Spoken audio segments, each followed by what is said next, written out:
Yes, indeed, it is called Lothric, where the transitory lands of the Lords of Cinder converge. In venturing north, the pilgrims discover the truth of the old words. The fire fades, the lords go without thrones.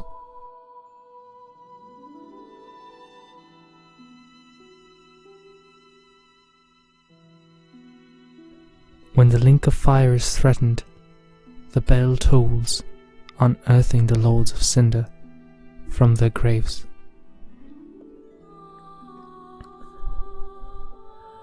Aldrig, Saint of the Deep, Farron's undead legion of Abyss Watchers, the Reclusive Lord of the famed capital, Yorn the Giant. Only in truth, the lords will abandon their thrones, and the unkindled will rise. Nameless, accursed undead, unfit even to be cinder, and so it is that ash seeketh embers.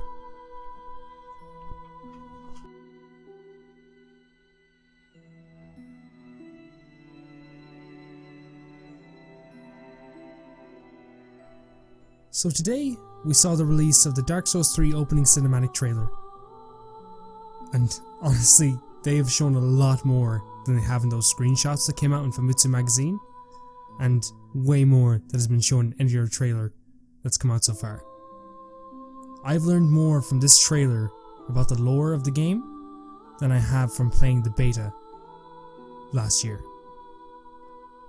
So I thought I would go through it step by step, just analysing myself. If anyone has any counterpoints or anyone thinks I'm wrong on anything or notices something else, please let me know. But this is how I see it, and if you think differently, please let me know. We open obviously on a scene that is most likely Lothric. We hear the familiar narrator from the first game saying, "Yes, indeed, it is called Lothric, where the transitory lands of the Lords of Cinder converge." Transitory meaning temporary. So this is just a temporary holding place for these Lords of Cinder. I'm guessing before they awaken. So this place is obviously not their original home, so obviously these people have converged here from different places. In venturing north, the pilgrims discover the truth of the old words. I don't know what the old words are. It could be something to do with the old, with Dark Souls 1. If you have any idea about that, please let me know. The pilgrims discovered the truth of the old words. That's just really interesting. The fire fades and the lords go without thrones. Obviously the crab people that we see here are the people that we've seen for the previous trailers, and obviously these people are actually they're on a pilgrimage to find the truth of the old words. Whatever that means, but that seems to be their purpose. I thought they would be enemies, but apparently they're on a pilgrimage to Lothric. When the link of fire is threatened, the bell tolls, unearthing the Lords of Cinder from their graves. This here is actually pretty important, because what I think it means is that they're not out to destroy the link of fire or the age of fire. These people are here to protect the linking of the fire. Something that was done long ago, supposedly, depending on your choice of the ending of the first game.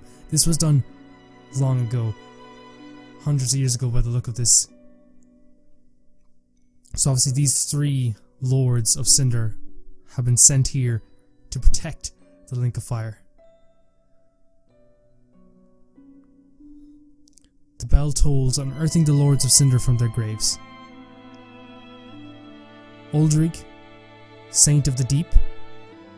Aldrig, as you can see, is kind of a very disgusting mold of a creature. Kind of reminds you of old King Alant, the real King Alant, or Phalanx.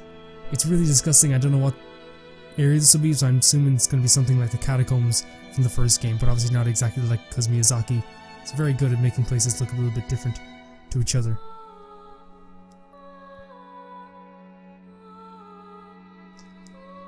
Farron's undead legion of Abyss Watchers. So Farron seems to be a worshipper maybe of Artorias, the Abyss Walker.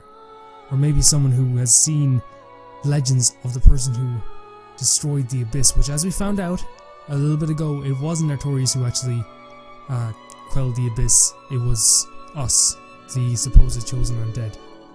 The reason why I think these people are related to Artorias and may have gotten the story twisted down the line is because they're called Abyss Watchers, which means they're watching over the Abyss, kind of like Artorias did, I guess, so maybe that makes sense. And also they have swords that are clearly replicas of Artorias' greatsword. The recursive lord of the famed capital, Yorn, or Yorg, the giant. Obviously recursive means repetitive, so obviously I don't think he as a person or as a Lord of Cinder is repetitive. I think his actions are repetitive. He continuously beats this idea into people's heads. And that's where I think he's coming from.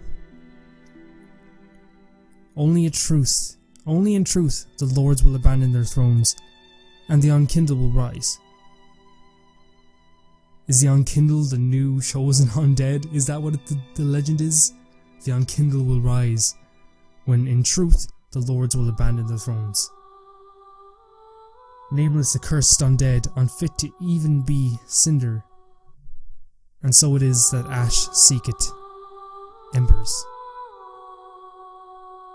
Obviously this is probably referencing that the fire is going out, that maybe the fire is fading, maybe the age of fire is depleting. Thus begins the age of fire, thus ends the age of fire. Maybe these three lords are here to stop us from stopping the age of fire. Maybe we're the bad guys in this one. It wouldn't be totally far-fetched because some people might see themselves as the bad ones in the first one as well. Overall, I think this revealed a lot about the actual story of the game. I personally think that we might be the bad guys in this game, and I think that these three Lords of Cinders are trying to protect the linking of the fire. We're all going to see it together on April 12th, and Japanese people, you're going to see it on March 24th. So you're lucky. We have to wait. We have to wait for it. But I can't wait to see what other people have to say about it. People like Epic Name Bro, people like Foddy Video, people like Silvermont.